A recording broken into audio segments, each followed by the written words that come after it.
few minutes, we'll get started.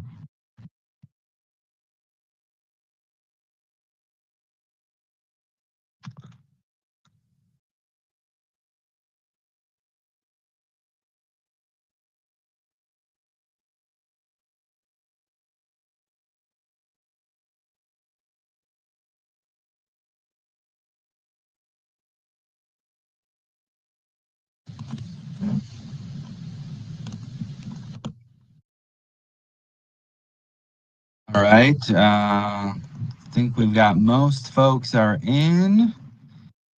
Okay, well, it is 11:30. We have a couple more folks joining. We might have some folks joining, but we're going to go ahead and get started. Thank you all again for being here. I really appreciate it. My name is Matt Johnson in Media Relations for Consumers Energy. Also today with us, we have Chris Laird. He's our Vice President of Electric Operations, and Greg Salisbury, the Vice President of Electric Distribution Engineering. They're going to provide an update for all of us on the work that we're doing right now to restore power after last weekend's storms. They're also going to look ahead to what we're expecting will happen as the day progresses today, as we expect more severe weather is upon us. Just again, as a reminder, in respect for the speakers and for other reporters on the call, for those who might be broadcasting this as well, please make sure your lines are muted. There will be a time to ask questions. Put your name and your outlet in the chat. We can call on you to unmute and ask your question. We want to go through as many of those as we can. We just have about 30 minutes here. Hey, could we mute our microphones, please, as we get started? We are going to also be recording this meeting and make a copy of it available for you afterwards. I'll start doing that here in just a moment. You can also text me if you have any questions, 517-888-1539 if you have questions or technical difficulties. So I'm going to start recording here in just a moment.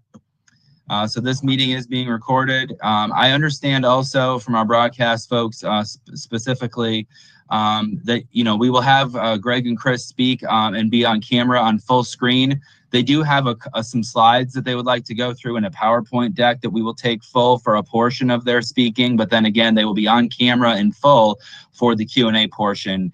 We just want to be sure that you guys can visually see the data that we're looking at. So with that, I'm going to hand it over to Greg Salisbury. Thank you, Matt, and good morning, everybody. We appreciate you joining us today for an update on a pretty tough week of storms for the people of Michigan and a busy week for us restoring power.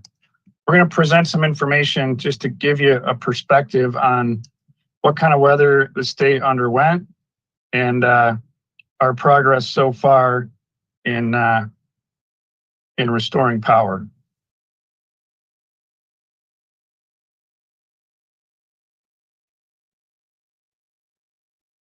Just loading to PowerPoint Live, stand by.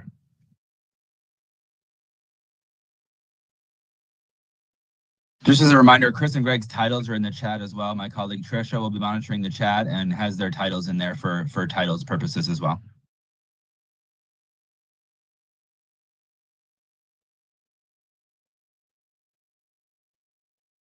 Okay, team, this is shaping up to be, in total, a top 10 storm in the history of the company, and a unique storm due to multiple phases of wildly different weather. The first risk that we underwent was a massive ice storm starting on the evening of March 28th through Sunday the 30th. We were tracking this risk all the way as early as Monday of that week and had brought crews into the system Friday, Saturday, and Sunday in preparation for what we knew was going to be a challenging restoration. As you see these ice inches, understand that on an electric line or a tree limb, it's a radial arrangement of ice. So it isn't just an inch and a half on top, it's a 3-inch circle of ice that's about 100 pounds for every 3 feet on an electric wire. Then on Sunday, March 30th, we had a large severe thunderstorm and tornado front that swept through the lower part of the state. You can see here some of the wind gusts that were recorded at airports and other areas, up to 96 miles an hour in Jackson, but over 60 widely across the state. The National Weather Service has recognized 9 tornadoes from that night, 8 of them are in our service territory, ranging from EF0s to EF1s, and winds from the 60s all the way to over 100 in a couple of instances. Chris? Yeah, thanks, Greg. Good morning, everyone. So in total, we've had a little over 285,000 customers that have been interrupted. We've restored over 234,000 of those. About 50,000 remain out. It's a little less as we're on this call. Evenly split in the south and the north, so about 26,000 in the north, 24,000 in the south. So we're continuing to really work to restore all of our customers. We've got a historic amount of line crews on our system. So we have 831 crews, as well as nearly 100 line or service workers on our group. So 908 total line resources that are out working with us. We've got contractor crews from Michigan, Illinois, Ohio, and Indiana, and also have 246 forestry crews working on our system, working 24/7 to make sure that we're safely restoring power. So far, we've replaced 164 transformers, 384 poles, 77 miles of conductor, and over 6,000 pole top assemblies, which are cross arms and the associated hardware that goes along with that as well. We have restored Otsego Hospital last night, along with several hotels and restaurants on the main drag in Gaylord. We have partnered together up in Sheboygan and a fuel station generator. Got a transformer in place with a generator to make sure that we can get that back up operating. That is a main feed for fuel across northern Michigan. And then based on my trip up north yesterday to Gaylord and up into the Pellston area, we have made a decision to add a second mobile command center and storm trailer in the Pellston area to help us quickly be able to get work out to crews, get materials to crews to restore customers as we move forward. So again, this just shows how we sit in northern Michigan where the icing is. We have a mobile command center in Pellston, a mobile command center in Gaylord, a storm trailer down in the Mayo area, and then we also have a service center in Boyne. We're strategically using those 4 locations across the northern region to balance materials, supplies, food and fuel for our resources that are out in the field working around the clock for us. Also want to share in northern Michigan, we're continuing to support the community, delivering pallets of water. We've done a free dinner in Gaylord. We've got food trucks staged into areas, as well as making sure we're partnering with warming shelters to restore powers as we go forward. Again, we're down to about 26,000 customers in northern Michigan that need to be restored right now, and just less than 24,000 in southern Michigan that need to be restored. So team, we mentioned at the outset that a second weather event is underway today. It started this morning with wind risk that will run through about midnight tonight. In particular, in the northern areas, these high wind gusts will be problematic on those lines that are covered in ice, as well as the trees that are still covered in ice. The ice risk, there will be additional ice risk I'll share pictures of momentarily.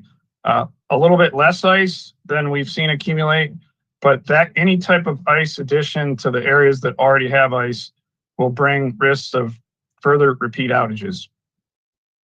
In the afternoon and evening through tonight, we'll have thunderstorm risk again, very similar to the Sunday night picture that we painted earlier.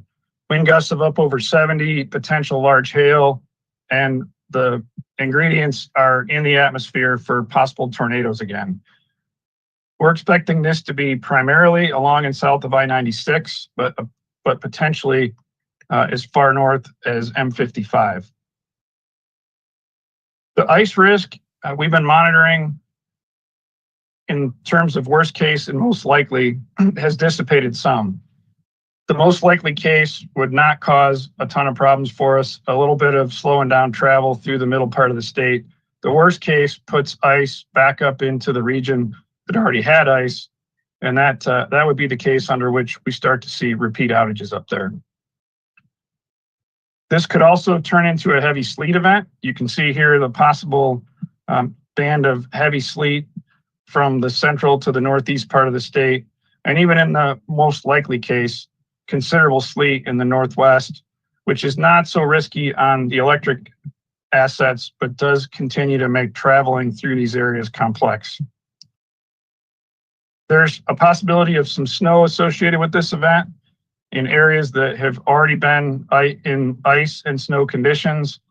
This won't add a lot of risk of outages, but it slows down and makes restoration of outages a continually complex challenge. Finally, I mentioned the prospect of evening and nighttime severe weather. So you can see here the thunderstorm risk from the south to the middle being elevated to enhanced and slight, and then a marginal risk in the north. The good news is this will bring some warm temperatures to help melt the existing ice, but the winds that would come with it could also be especially problematic in the north, as well as in the south, where we're nearly complete with restoration of the large event from Sunday night. The severe weather breakdown shows us the tornado threat in the southern 2/3 of the lower peninsula at about 5%, and then the high wind threat considerably higher at 30% in the lower third and 15% in the middle third. What that looks like in terms of wind speeds is here. If we were to see the worst case wind speed, you can see the addition of significant risk in the northwest. Under those conditions, we would have to pull crews back because this will create falling limbs, falling trees, and with all the ice, potentially falling electric equipment as well. The most likely wind case is way less risk in the southern part of the state, still some potentially problematic winds in the northwest.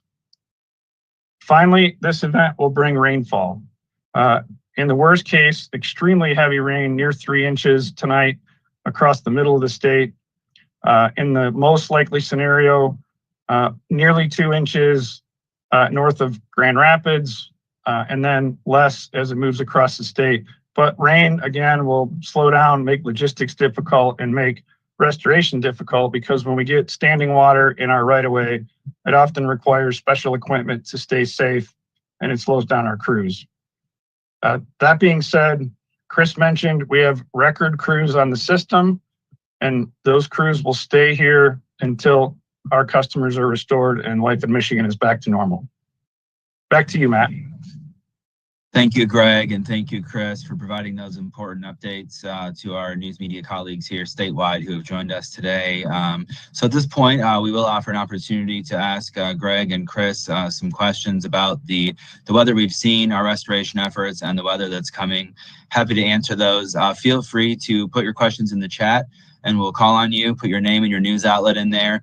You can also just, we'll just do it that way so we can kind of do one at a time and don't have everybody overwhelmed by unmuting. So just go ahead and put your name and outlet in the chat and we'll call on you and give you the opportunity for questions.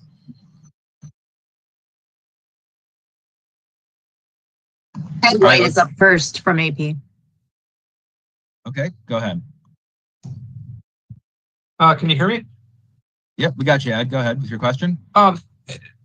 There are many utilities, of course, that serve that northern tip of the lower peninsula. And in reporting about the outages up there, I want to make sure I understand. Is there a main line that's controlled by consumers that serves all those utilities? I'm trying to understand the role that you guys have in that region besides your own customers. Because there's a lot of, you know this better than I do, there's a lot of smaller utilities serving that region. What is the role of consumers' big transmission line, if indeed that's accurate? Yeah, thanks for the question, Ed. And how is that going?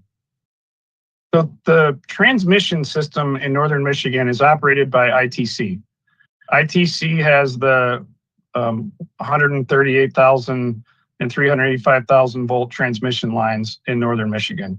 They feed our substations from which we distribute to our customers. They also feed Great Lakes, Charlevoix, Presqu'Île, and the other municipal and rural co-op members in the north. So we are all reliant upon ITC to complete restoration on the various different transmission voltage lines in the north. And we We talk to them every 2 hours about the outages affecting us, and I know there's similar conversations between the other operators in ITC.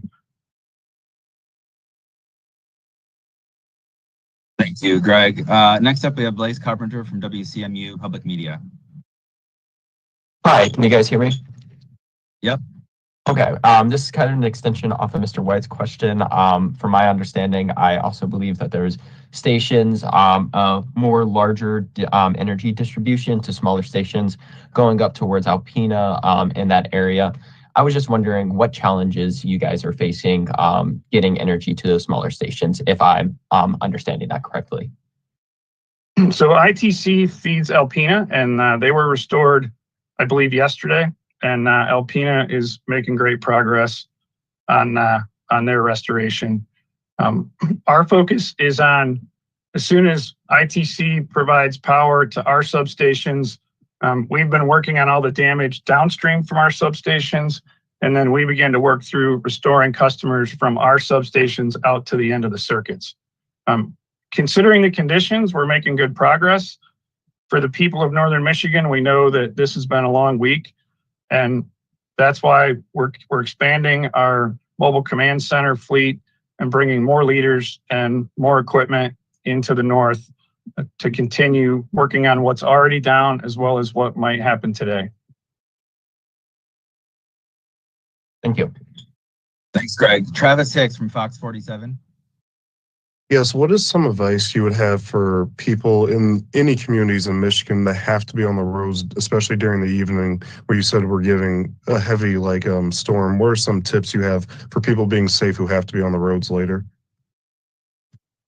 Yeah, thanks for the question, Travis. Obviously, take a look at your local weather. We're giving some pretty broad examples here, but you're going to have to make sure you look at your local weather stations. Give yourself extra time if you have to get out. If you don't have to get out, especially in Northern Michigan, where I was at yesterday, the Gaylord up towards Mackinac City, there's a lot of trees down. There's a lot of damage there. It's very difficult to get around, and as you get into the dark hours, it's tough to see that damage. And it's ever-changing conditions with a heavy amount of ice that's on the system and the winds that are in the north right now. I've had a couple of videos sent to me of big chunks of ice falling down. Travel conditions are going to be somewhat dangerous. Again, if we get the rain that's coming, in addition to that as well, it could create hydroplaning. It could create some flooding areas. So just be very, very careful. Encourage people not to travel if they don't have to, but if they do, just use extra caution. Thanks, Chris. Jordan Travis with the Paul Weltskin from the Gaylord Herald Times. I hope that I pronounced that right in the Sheboygan Daily Tribune. Jordan had a comment, but Paul, you have the next question. All right, thank you. Just give me your best estimate as to when you think the power will be restored for most folks in Otsego and Sheboygan counties. They have been very hard hit.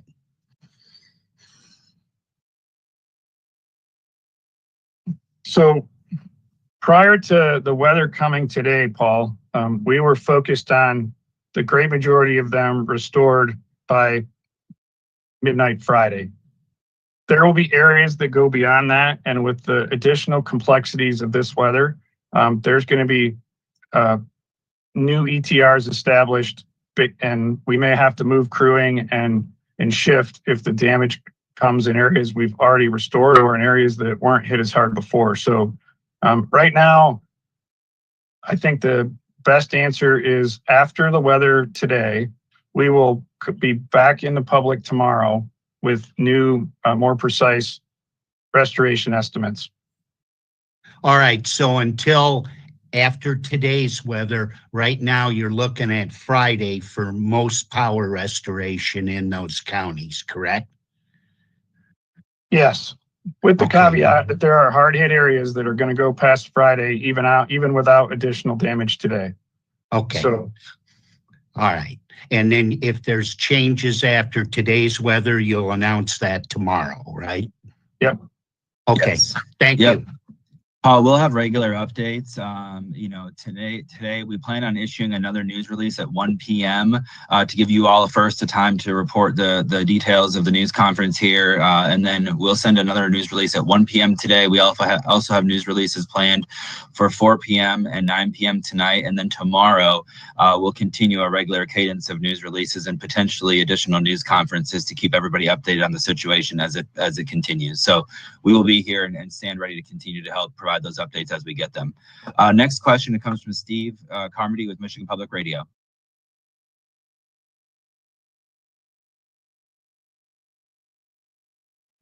Steve, do you still have a question? Oh, okay. Yeah, you asked about the financial impact of on the 3 weather events so far. Greg, do you want to tackle that one? Yeah, sure. Thanks, Steve. At this point, our focus is on spending whatever we need to spend to restore power and get people's lives back to normal. We tally it up when it's over, and we'll figure out how to navigate that impact on our budget. But the priority when we're planning for a storm and when we're executing restoration is exclusively safety of the crews and the public and restoring power as fast as we can. Thanks, Greg. Next up, we have Michelle Perez with WTCM.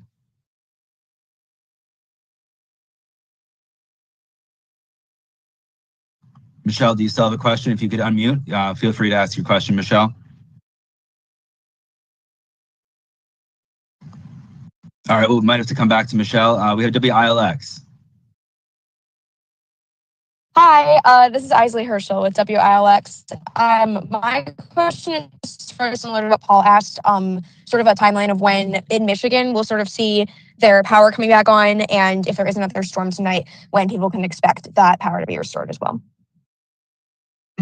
So tonight, we'll observe the damage. We'll do damage assessment in the daylight tomorrow, and through our outage map and our outage app, you'll be able to get ETR information that's up to date on new outages. The areas that have already been out that we spoke about in the north, again, are contingent upon further damage, as well as the ongoing discovery of the extensive damage that is present in those areas. So I would encourage people to use our outage map to find their ETRs as new outages occur. That is the best, most up-to-the-minute information on what we believe we can accomplish. Thank you. Thanks, Greg. And just to add to that, Isley, 82% of customers statewide have their power restored from the most significant impact, across the whole state, right? We had the ice event last week, and then we had the severe weather in southwestern Michigan. We're anticipating, again, as we mentioned, more today. But overall, statewide, looking at the larger picture here, 82% of people who have lost power during the scope of this entire round of storms have been restored at this point. Tricia has also linked to the outage map in the chat. Another reminder, in the outage map, you can look there at the county by county view. You can look at a full list of counties statewide and see their status there. You can also check for those polygons, right? And the green outline around those means that we have crews assigned to those areas. So it's a great resource that will help to answer several of those questions. We have about 7 minutes to go. I'm going to call on Jordan Travis, who does have a question now with the Traverse City Record Eagle. If anybody else has additional questions before we close here in a few minutes, please start to put them in the chat. With that, Jordan, go ahead.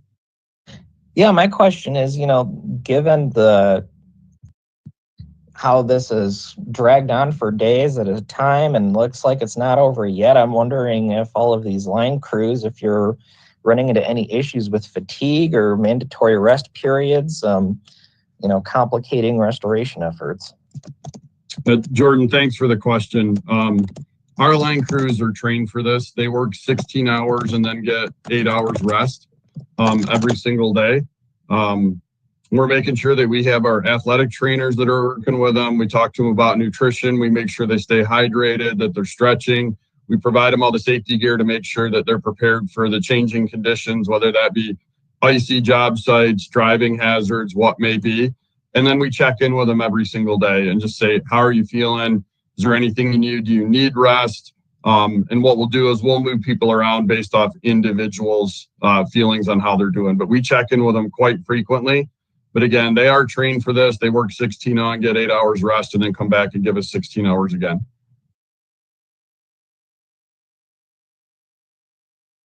Thanks, Chris. Okay, let's see. Anna from Gongwer.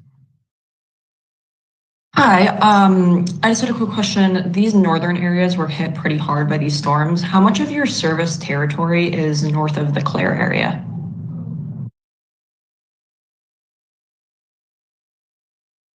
Anna, the probably the best way to see that is just on the outage map. It shows our service territory, and then it shows the area that aren't our service territory in a crosshatch pattern.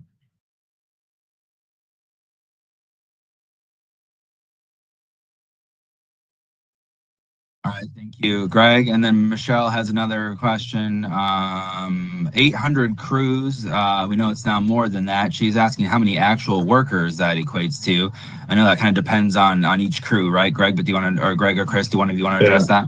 Matt, I'll take this one. We typically have 3-person crews when we say crews, and then we also talk electric service workers. They're individual workers. That being said, sometimes when it's harder hit damage, we may increase the crew size up to 5 to 7 people on each crew because there's a lot of tasks that have to be performed in those areas that are hardest hit. So we really talk crews, but we typically say it's 3 individuals per crew. Thanks, Chris. Yeah, obviously the goal here is to restore power as quickly and safely as possible to as many customers statewide as we can, right? And these multiple rounds of storms have, bring out the best in us and bring out, we're out there, we're doing the hard work, we're on the ground, and thank you so much, Greg and Chris, for providing this important update today. Any final questions before we close the call? Feel free to just come off mute if anybody else has additional questions. Okay, with that, I'm going to put a phone number in the chat. Just as a reminder, your media relations team is here 24/7 to support you all. 1-800-557-4625 is our Ames Media Hotline phone number. That phone number will automatically direct you to the media relations team member who is on call on any given shift, any day, any night. So we are here to support any questions and concerns you have as we continue to move forward and monitor this storm. With that, look out for a 1 p.m. news release today, and potential updates will be communicated via email as we go forward. Thanks again for your time, everybody. That closes the call. I guess I'd just ask for a copy of the slides if I could get them. We'll follow up separately. Thank you.